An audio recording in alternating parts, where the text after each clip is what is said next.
DSLR camera কেনার স্বপ্ন কম বেশি আমাদের প্রত্যেকের মনেই থাকে। আমি শিওর আপনার মনে এই স্বপ্নটা রয়েছে বলেই আপনি এই ভিডিওতে ক্লিক করে ভিডিওটা প্লে করেছেন। এখন নতুন যখন আমরা একটা ডিএসএলআর ক্যামেরা কিনতে যাই তখন ক্যামেরা সম্পর্কে A to Z আইডিয়া কিন্তু আমাদের প্রত্যেকের থাকে না। তো সেই জন্য একটা প্রবলেম আমাদের ফেস করতে হয়, সেটা হচ্ছে আমাদের বাজেট অনুযায়ী সঠিক ক্যামেরা আমরা সিলেক্ট করে নিয়ে আসতে পারি না। এখন আপনি একটা ক্যামেরা কিনে নিয়ে আসলেন, নিয়ে আসার পরে দেখলেন সেই ক্যামেরাটা নকল, রিভারবিস্ট, বা ক্যামেরা আপনি কিনে নিয়ে আসলেন দেখলেন যে পিকচারই উঠাতে পারতেছেন না। এটা কিন্তু খুবই কমন একটা ব্যাপার, ইদানিং এই জিনিসটা হচ্ছে বেশি, কারণ মার্কেটে নকল প্রোডাক্টের সয়লাভ হয়ে গেছে। এখন ডিএসএলআর ক্যামেরা মানেই হচ্ছে দেখা যাচ্ছে 10টার ভিতরে প্রায় 6টা-7টাই ক্যামেরা নকল পাওয়া যাচ্ছে। সব ক্ষেত্রে না, বিশেষ করে লো লেন্সের ক্ষেত্রে দেখা যাচ্ছে যে 30,000 টাকার নিচে যারা ক্যামেরা কিনতেছেন তারা এই পরিস্থিতির শিকার হচ্ছেন বেশি, যে কম দামের কারণে অনেক সময় দোকানদার আপনাকে বলছে যে নতুন ক্যামেরা, কিন্তু আপনি বাসায় এসে দিয়ে দেখছেন এটা আসলে নতুন না, ফেক ক্যামেরা।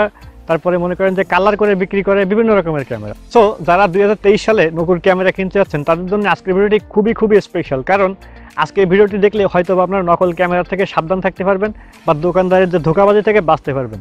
কারণ আজকের এই ভিডিওতে মূলত 6টা এমন কোন 6টা ডিএসএলআর ক্যামেরা রয়েছে যে ডিএসএলআর ক্যামেরাগুলো বর্তমান সময়ে দোকানদাররা আপনাকে ভুল বুঝিয়ে দিয়ে দিতে পারে নতুন বলে, কিন্তু আসলে এই 6টা ক্যামেরা একদমই বাজে ক্যামেরা, এই ক্যামেরাগুলো কিনাই ঠিক হবে না। তো এমন কোন সেই 6টা ক্যামেরা রয়েছে, সেই 6টা ক্যামেরা সম্পর্কে আপনাদের সাথে আলোচনা করবো। পাশাপাশি আপনাদের সুবিধার জন্য এটাও বলবো যে ওই একই দামে অর্থাৎ কম বাজেটের ভিতরে বিকল্প কোন ক্যামেরা রয়েছে, যে ক্যামেরাটা নতুন ক্যামেরা আপনারা ওয়ারেন্টি সহকারে কিনতে পারবেন। ভিডিওটা কিন্তু অনেক বেশি গুরুত্বপূর্ণ হবে, প্রত্যেকটা ডিএসএলআর ক্যামেরা লাভার যারা ক্যামেরা কিনতে যাচ্ছেন অবশ্যই আজকের ভিডিওটি সম্পূর্ণ শেষ পর্যন্ত দেখবেন। So welcome back guys, fantastic photography চ্যানেলের নতুন একটি ফ্যান্টাস্টিক ভিডিওতে আপনাদের সবাইকে স্বাগতম। আমরা রেগুলারলি আমাদের এই চ্যানেলে এরকম ডিএসএলআর ক্যামেরা রিলেটেড খুবই হেল্পফুল ভিডিও তৈরি করে থাকি। সেই ভিডিওগুলো দেখতে চাইলে নিচ থেকে মিষ্টি করে চ্যানেলটিকে সাবস্ক্রাইব করে আমাদের এই ফ্যান্টাস্টিক ফ্যামিলির সদস্য হয়ে যান, তাহলে আমাদের পরবর্তী ভিডিও সকল আপডেট সবার আগে আপনার কাছে পৌঁছে যাবে। চলেন মূল ভিডিও শুরু করা যাক। ওকে, তো আমাদের লিস্টে 6 নম্বরের যে ক্যামেরাটা রয়েছে সেটা হচ্ছে ক্যাননের 450D। আপনারা অনেকেই জানেন যে এই ক্যামেরাটা একসময় খুবই পপুলার ছিল, স্টিল ফটোগ্রাফি তোলার জন্য খুবই পপুলার একটা ক্যামেরা। বর্তমান বাজারে এই ক্যামেরাটার মূল্য মাত্র 14,000 টাকা, অর্থাৎ কিট লেন্স সহ 14,000 টাকা হলে আপনার ক্যামেরাটা কিনতে পারবেন। এখন নতুন যারা ক্যামেরা কিনতে যাবেন তারা কিন্তু এত কম দামে একটা ডিএসএলআর ক্যামেরা পেয়ে এই ক্যামেরাটা কিনে নিয়ে চলে আসবেন, কোনো প্রকার বাজ বিচার করবেন না যে এই ক্যামেরাটার কি খারাপ দিক রয়েছে। প্রথমত বলি, এই ক্যামেরাটা ডিজিক 3 একটা ইমেজ প্রসেসর ব্যবহার করেছে, যেটা খুবই স্লো প্রসেসর, বর্তমান সময়ে কিন্তু একেবারেই যায় না। এরপরে এটাতে রয়েছে 12.2 মেগাপিক্সেলের সেন্সর, যদিও মেগাপিক্সেলটা খুব বেশি কম না আবার একেবারে বেশিও না, বাট তারপরেও স্টিল 2023 সালে সেই ক্যামেরাটা কেনা একদমই উচিত হবে না। আমি বলেছিলাম আপনাদেরকে যে আমি এই বাজেটে বিকল্প কোন ক্যামেরা আছে সেগুলো সম্পর্কে আপনাদেরকে অবশ্যই বলবো, ভিডিওটা সম্পূর্ণ শেষ পর্যন্ত দেখতে থাকেন। তো যেমনটা বললাম, নাম্বার 6 যে ক্যামেরাটা রয়েছে 450D ক্যানন ব্র্যান্ডের, এই ক্যামেরাটা কেনা থেকে আপনারা টোটালি বিরত থাকেন। এই ক্যামেরাটা বর্তমান সময় নেওয়া একদমই ঠিক হবে না, আর এটা তো অরিজিনাল পাওয়াই যাচ্ছে না। ক্যামেরাটা সম্পূর্ণ নকল ক্যামেরা এবং রিভার বেস্ট ক্যামেরা, আপনারা অবশ্যই এই ক্যামেরাটা অ্যাভয়েড করবেন। নাম্বার 5 আমাদের লিস্টে 5 নম্বরের যে ক্যামেরাটা রয়েছে সেটা হচ্ছে ক্যাননের 60D মানে 60D যে ক্যামেরা। এটা এই ক্যামেরাটাও খুব ভালো একটা ক্যামেরা, ফুল এইচডিতে ভিডিও রেকর্ড করা যায়, 18 মেগাপিক্সেলের সেন্সর রয়েছে। বাট এই ক্যামেরাটা রিলিজ হয়েছিল কিন্তু এখান থেকে 10 বছর আগে, প্রায় 10 বছর আগের একটা ক্যামেরা, যেটাতে ফিচার খুব একটা বেশি ভালো নেই, যেমন ওয়াইফাই সাপোর্ট নেই। যেহেতু এটার দাম অলমোস্ট এখন 28,000 টাকার কাছাকাছি, তো 28,000 টাকা দিয়ে আপনি একটা ক্যামেরা কিনবেন যেটাতে ওয়াইফাই সাপোর্ট নেই, এটা তো খুব একটা বেশি ঠিক হবে না, বর্তমান সময়ের সাথে যাই না একেবারে। তো এই দামে কিন্তু বিকল্প ক্যামেরা রয়েছে। তো এই বাজেটে আপনারা ক্যাননের 1500D ক্যামেরাটা দেখতে পারেন, খুবই ভালো একটা ক্যামেরা। যদি আপনারা ভালো সেকেন্ড হ্যান্ড ক্যামেরা কিনতে চান এই বাজেটে 750D বা 200Dও কিনতে পারেন। সো বিকল্প চাইজে এই দুইটা ক্যামেরা কিন্তু খুবই ভালো, মানে 1500D এবং 200D। এই দুইটা ক্যামেরা স্কিপ করে আপনি যদি 28,000 টাকা দিয়ে 60D ক্যামেরাটা নেন সেক্ষেত্রে কিন্তু খুবই বোকামি করবেন, কারণ এই ক্যামেরাটা অনেক আগের ক্যামেরা, ওইটার ফিচারগুলো আপ টু ডেট না, পাশাপাশি ওই ক্যামেরাটা এখন অরিজিনাল পাওয়া যাচ্ছে না, মেইন কথা হচ্ছে। সুতরাং অবশ্যই এই 60D ক্যামেরাটা কেনা থেকে আপনার 2023 সালে বিরত থাকবেন। নাম্বার 4 নম্বরে রয়েছে ক্যানন ব্র্যান্ডেরই আরও একটা ক্যামেরা। তো এই ক্যামেরা সম্পর্কে বলার আগে ভিডিওটা নিশ্চয়ই ভালো লাগছে, এত কষ্ট করে রিসার্চ করে আপনার জন্য ভিডিও তৈরি করি, তাই ভিডিওতে অবশ্যই একটা লাইক দিয়ে আমাদেরকে উৎসাহিত করবেন। আচ্ছা, তো নাম্বার 4 যে ক্যামেরাটা রয়েছে সেটা হচ্ছে 550D ক্যানন ব্র্যান্ডের, মানে 600D ছোট ভাই যেটা। 600D এবং 550D almost same, but 600D আপনি এই মুহূর্তে নিতে পারেন, সেটা আপনার পার্সোনাল চয়েস, রিভার বিট হলেও ভালো ক্যামেরা। আমরা যেমন শ্যুট করতেছি কিন্তু 600D দিয়ে, তো এটার কোয়ালিটি দেখতে পাচ্ছেন আমরা কেমন। বর্তমান সময়ে 550D নেওয়া একেবারেই ঠিক হবে না, এটা দিয়ে ফুল এইচডি ভিডিও রেকর্ড করা যায়, পাশাপাশি ভালো ধরনের ছবিও তোলা যায়। কিন্তু ওই যে বললাম এই ক্যামেরাটাও কিন্তু অনেক আগে রিলিজ হয়েছে, আপ টু ডেট না, এটাতে ওয়াইফাই সিস্টেম নেই।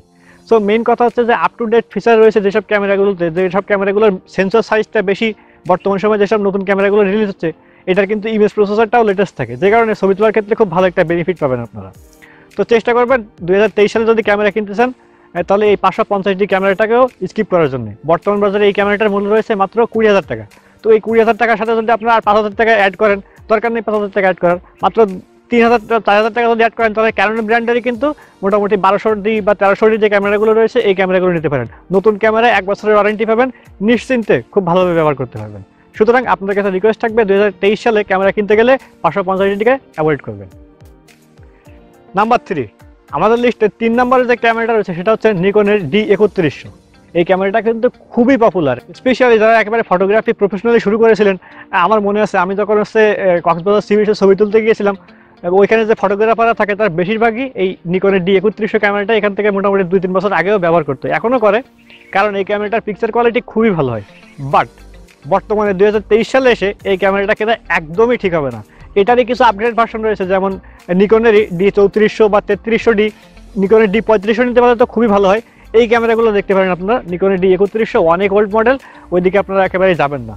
তো এই ক্যামেরাটার বর্তমান বাজার মূল্য রয়েছে অলমোস্ট 23,000 টাকা 24,000 টাকা কিট লেন্স সহ। তো আপনার 23-24,000 টাকা দিয়ে কিন্তু মোটামুটি ভালো ক্যামেরা কিনতে পারবেন। যদি নিকনের ক্যামেরার কথা বলি, তাহলে নিকনের D3400 যেটা আপডেটেড ক্যামেরা, এই ক্যামেরাটার বর্তমান বাজার মূল্য রয়েছে অলমোস্ট 27,000 টাকার কাছাকাছি। তো 5,000 টাকা বাড়িয়ে নতুন ক্যামেরা নেওয়াটাই বেটার হবে আমার কাছে মনে হয়। তাই অবশ্যই আপনার নিকনের D3100 ক্যামেরাটি কেনা থেকে বিরত থাকবেন। নাম্বার 2, আমাদের লিস্টে 2 নম্বরে ক্যামেরাটা রয়েছে, সেটাও নিকন ব্র্যান্ডের, নিকনের D5300।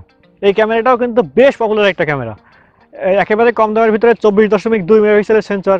এটা দিয়ে স্টিল ফটোগ্রাফি তো অবশ্যই অনেক ভালো হতো, কিন্তু এখনও হয়, যদিও এখনও হয়, বাট তারপরে ওই যে বললাম এই ক্যামেরাটিও অনেক পুরাতন একটা মডেল। বর্তমান বাজারে এই ক্যামেরাটার অরিজিনাল বডি খুব কম রয়েছে। আমি ক্যামেরার সবগুলোতে কন্ট্যাক্ট করে দেখেছি, অরিজিনাল ক্যামেরার বডি খুব কম দোকানে রয়েছে। মানে আপনারা এই ক্যামেরাটা কিনতে গেলে এখন রিফারবিশড বা নকল ক্যামেরাই পাবেন। তো বর্তমান বাজারে আমার কাছে মনে হয় 2023 সালে নিকনের এই D5300 ক্যামেরাটা কেনা একদমই ঠিক হবে না।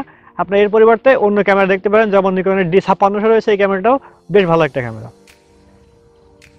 অলরাইট, সো আমাদের লিস্টের নাম্বার 1 অর্থাৎ 1 নম্বরে যে ক্যামেরাটা রয়েছে একটা ক্যামেরা না, 3টা ক্যামেরার কথা বলবো। এই 3টা ক্যামেরা বর্তমান সময়ে কেনা খুব একটা বেশি যুক্তিযুক্ত হবে না, খুবই পপুলার একটা ক্যামেরা।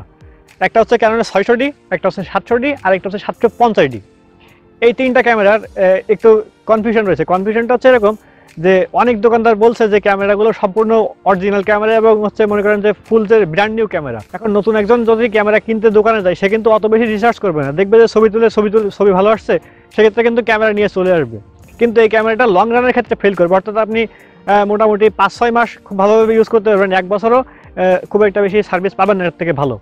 তো এই যে 3টা ক্যামেরার কথা বললাম, যে 600D, 700D এবং 750D, এই 3টা ক্যামেরা 100% কনফার্ম রিফারবিশড ক্যামেরা। এখন রিফারবিশড হওয়ার পরেও যদি আপনার কোনো প্রবলেম না থাকে, সেক্ষেত্রে আপনারা নিতে পারেন। তবে এই বাজেটে বিকল্প ক্যামেরা হিসেবে আপনারা দেখতে পারেন আপনার হচ্ছে নিকনের D3300, 3400 যে ক্যামেরাগুলোর কথা বললাম, পাশাপাশি ক্যানন ব্র্যান্ডেরই আপনার হচ্ছে যে 1500D, তারপরে 1300D, 1400D, এই যে ক্যামেরাগুলো রয়েছে এগুলো দেখতে পারেন। বেশ ভালো ক্যামেরা হবে নতুন হিসাবে, যেহেতু আপনার নতুন ক্যামেরাতে ওয়ারেন্টি পাচ্ছেন 1 বছরের। কিন্তু এই যে রিফারবিশড ক্যামেরা, এগুলোর কিন্তু কোনো ওয়ারেন্টি আপনারা পাবেন না, যদিও ক্যামেরার দোকান থেকে আপনাকে বলবে যে 5 বছরের সার্ভিস ওয়ারেন্টি থাকবে, কিন্তু ওই সার্ভিস ওয়ারেন্টি খুব একটা বেশি কাজের না। অলরাইট, সো আজকের এই লিস্টে আমরা যে টোটাল 6টা ক্যামেরার কথা বললাম, 2023 সালে যদি আপনি ক্যামেরা কিনতে চান, এই 6টা ক্যামেরা কেনা থেকে সম্পূর্ণভাবে বিরত থাকবেন। আপনারা হয়তো অনেকেই জানেন যে বর্তমান বাজারে ক্যামেরার দাম অনেকটা বেশি, যে কারণে আমরা কম দামের ভিতরে এই ক্যামেরাগুলো কিনে নিয়ে চলে আসি। আমি আপনাদেরকে বলবো কম দামে এই ক্যামেরাগুলো না কেনাটাই বেটার। একটু কষ্ট করে হলেও 2-3 হাজার টাকা বাড়ান, কিছুটা সময় বেশি ইনভেস্ট করেন, তারপরে নতুন একটা ক্যামেরা কেনেন, সেক্ষেত্রে আমার কাছে মনে হয় খুব ভালো হবে। এটা আমার সম্পূর্ণ পার্সোনাল ওপিনিয়ন। তো আজকের ভিডিওটি কেমন লাগলো অবশ্যই কমেন্ট করে জানাবেন, এবং প্রতিনিয়ত এরকম DSLR ক্যামেরা রিলেটেড ভিডিও দেখতে চাইলে নিচ থেকে মিষ্টি করে আমাদের চ্যানেলটিকে সাবস্ক্রাইব করে আমাদের পাশেই থাকবেন। দেখা হবে নতুন একটি ফ্যান্টাস্টিক ভিডিওতে। সে পর্যন্ত সবাই ভালো থাকেন, সুন্দর থাকেন।